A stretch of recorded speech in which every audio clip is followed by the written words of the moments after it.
Hey guys, this is Lynn from Transplant Diaries, and I'm coming at you again with another video on Saturday as promised.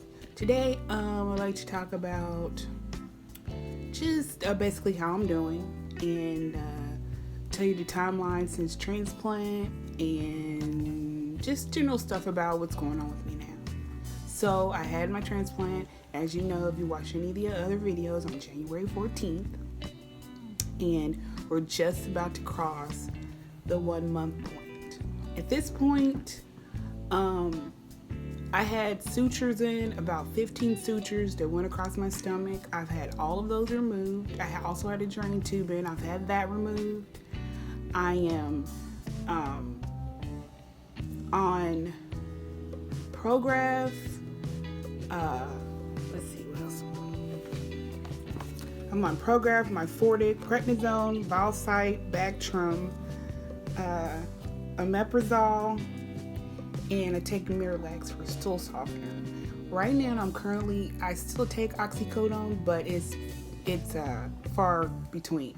So sometimes I'll take it once at night before I go to bed, and just to help me sleep so I don't roll over on the transplant and it'll like ache a little bit.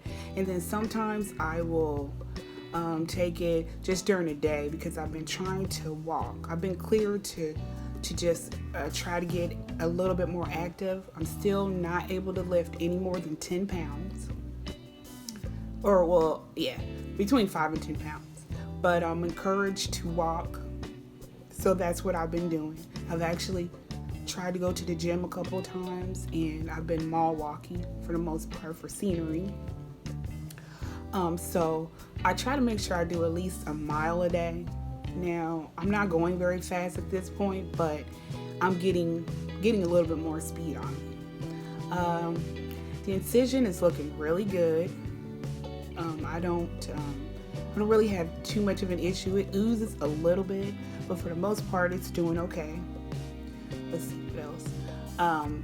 I'm on prednisone, and when you get on prednisone, you're on pretty high dosage to begin with, and my body just does not like prednisone. So it makes my face kind of puffy, which my face doesn't, it may or may not look puffy to you, but I know that it's a little bit puffy. So I've been tapering on that. I started out taking about 20 milligrams, and now I'm on 3.5, and then next week I'll be on 3, and then it just like every couple weeks you go down all the way down to 5 milligrams. Now at that point, I don't know that I will be on prednisone anymore after I've tapered all the way down. I don't know if it'll be a maintenance dose of 5 milligrams or I just won't be on it at all, but we'll see what happens. My numbers have been really good.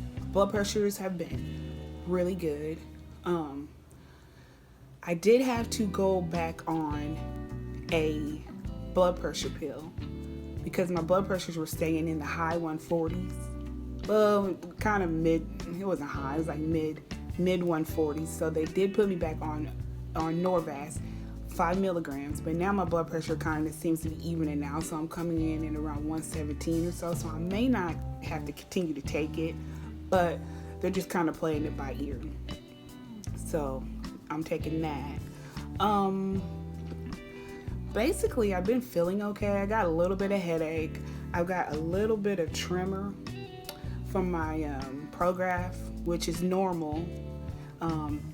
It's not normal, but when you're on higher dosage of it, it makes some people shake, and that's a symptom for me. So I shake when I'm on higher dosages. I actually got I went to the doctor yesterday and actually had my dose reduced. I am now on 8 milligrams. I was on 9 milligrams. So I'm on 8 milligrams to kind of help with the shaking. None of the other medications have really changed. I was taking nystatin, which is a swish and swallow. It's supposed to keep you from getting like bacteria and stuff and fungal infections and stuff in your mouth because of the high immunosuppressants. But I did finish with that last week, so I'm done taking that. And with the pain pills, I noticed that I would not be having I would not have bowel movements. My bowel movements are really far between when I'm taking those. So I do take 2 doses of Miralax, and sometimes I'll take a Colace if I'm just not regular. Now, normally on a normal basis, before I had any of this going on, I wasn't really a regular person anyway. I would probably have one every other day, maybe every couple days. I've always struggled with that. But I'm trying to keep myself regimented on taking Miralax twice a day so that I can just, keep it flowing regular. I did have a problem with gas sometimes. The gas is just really bad for me sometimes. So I do take a Gas X type of pill to help alleviate some of that.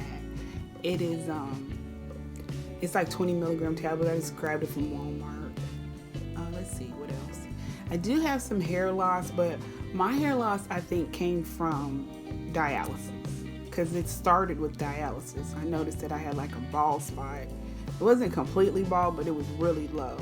And I still have it, so I'm not sure exactly what's going on with that. I've been told that biotin helps with that, but I don't know that I have a vitamin deficiency like that. Although I do take a vitamin D3 pill, so I very well might be.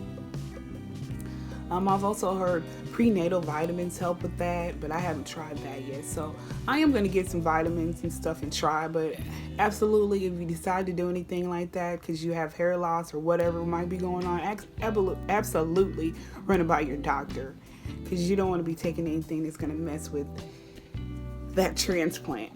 I know I definitely don't. But otherwise, the transplant is doing really well. My creatinine is at 1.2. It started at, well, I don't know exactly the number it was when it started, but it was pretty high up there. And just every week, steadily, it's been coming down to right now I'm at 1.2. So I'm hoping that I can get to an absolute normal level, because I've never had that. So that would be awesome. That's my goal. But basically, I'm just trying to exercise. I'm trying to take my medications as they're prescribed, and just take all of it very seriously. I'm still doing my metrics. So I still do my blood pressure, my temperature. I still measure my urine output, and my urine output has been a lot. I mean, this kidney, I pee. And I wasn't peeing very much before. When I was on dialysis, I was peeing maybe a teaspoon a day, and I'm peeing like crazy. So that is absolutely a blessing. And so the next thing I have to do is my stent, and that'll probably be my next video, talking about what's gonna go on with that. My stent removal is not until March 2nd. And that is also my next appointment. I do have to do lab work a couple times a week in between there, but they've reduced my appointments, because I was going like once or twice a week to the doctor just to keep track of that. But I'm only going to be seeing a doctor. It's going to eventually get to every 3 months that I have to come out and see him, which is awesome because I work. I want to work. I have a job, but I've been on disability, short-term disability for that. Should be going back in April. That is the plan, is for me to go back in April. So I should be well acclimated to everything that's going on. My wound should probably be not even hurting me at all at that point. But I'm trying to do everything in my power just to make sure that I'm doing what I should be doing. What else is there? So, at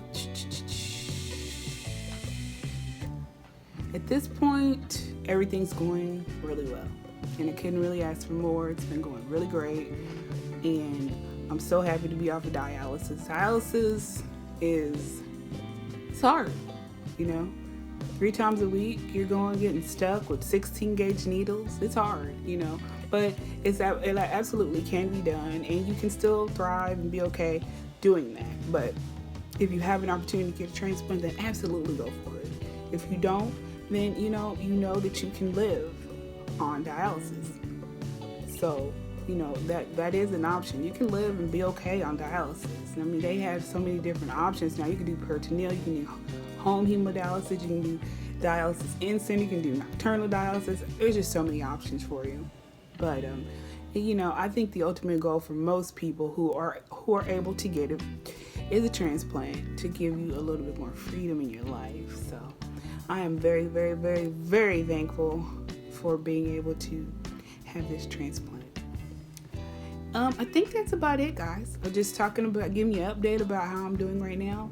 And I appreciate you watching this video. If you like this video, please comment, please like, please subscribe to this channel. I'll be coming back at you again on Saturday with another video. It'll be about my stent.